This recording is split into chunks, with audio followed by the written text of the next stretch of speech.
at the risk of sounding arrogant or ignorant, I want to say, എനിക്ക് politics എൻ്റെ ഒരു മേഖലയല്ല. അതൊരു sir ഉദ്ദേശിക്കുന്ന രാഷ്ട്രീയം എന്നുള്ളൊരു വാക്ക് ഒരു രാഷ്ട്രീയ പാർട്ടിയിൽ ചേർന്ന് പ്രവർത്തിക്കുക എന്നുള്ളതാണെങ്കിൽ തീർച്ചയായിട്ടും അതിന് ഒന്നാമത് അറിവ് വേണം, അല്ലെങ്കിൽ ഒരു താല്പര്യം വേണം. ഇത് ഉണ്ട് സാർ. അതിനുള്ളൊരു സ്കിൽ സെറ്റ് എനിക്ക് എന്തായാലും ഇല്ല. പക്ഷേ ചുറ്റും നടക്കുന്ന കാര്യങ്ങളെക്കുറിച്ചുള്ള ഒരു ബോധമുണ്ട്, അതിനെക്കുറിച്ചിട്ടുള്ള അഭിപ്രായങ്ങളുണ്ട്, നിലപാടുകളുണ്ട്.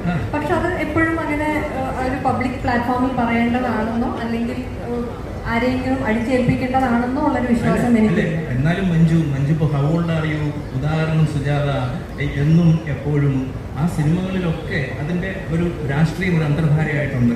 അതുപോലെ സമ്മർ ഇൻ ബെത്ലഹേമിലാണെങ്കിലും നിരഞ്ജൻ എന്ന് പറഞ്ഞൊരു മുൻ നക്സലൈറ്റിനെയാണ് സ്നേഹിക്കുന്നത്. അങ്ങനെയുള്ള സന്ദർഭങ്ങളിലെങ്കിലും ഇതിനോട് ഒരു ആഭിമുഖ്യമൊക്കെ തോന്നുന്നുണ്ട്.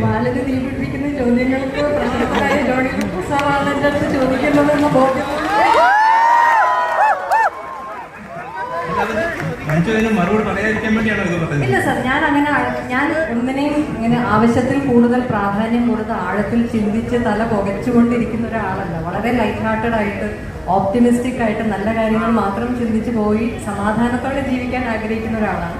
ഞാൻ ചെയ്യുന്നത്, എനിക്ക് കേൾക്കുന്ന കഥ എന്നെ ഒരു ഓഡിയൻസ് എന്നുള്ള നിലയ്ക്ക് എന്നെ അട്രാക്ട് ചെയ്യുന്നുണ്ടോ, എൻ്റെ കഥാപാത്രം ചെയ്യാൻ എനിക്ക് കൊതി തോന്നുന്നുണ്ടോ എന്നുള്ളത് മാത്രമേ ഉള്ളൂ എൻ്റെ ക്രൈറ്റീരിയ. അതിലപ്പുറത്തേക്ക് ഞാൻ ചിന്തിക്കില്ല. ആരെങ്കിലും വാഗ്ദാനവുമായിട്ട് സമീപിച്ചിരുന്നു തെരഞ്ഞെടുപ്പിൽ നിൽക്കാനല്ലോ? ആവശ്യം വന്നിട്ടുണ്ട് സാർ. പക്ഷെ ഞാൻ വളരെ ബഹുമാനപൂർവ്വം, എല്ലാ ബഹുമാനത്തോടു കൂടിയും അത് ചെയ്യാൻ കഴിവും താല്പര്യവും ഉള്ളവരാണ് അത് ചെയ്യേണ്ടത്. ഇപ്പൊ കമൽ സാറിനെ പോലെ അതിനുവേണ്ടി എന്താ പറയുക, അതിനുള്ളൊരു അറിവും കൂടി ഉള്ളവരാണ് അത് ചെയ്യേണ്ടത് എന്ന് ഞാൻ വിശ്വസിക്കുന്നു.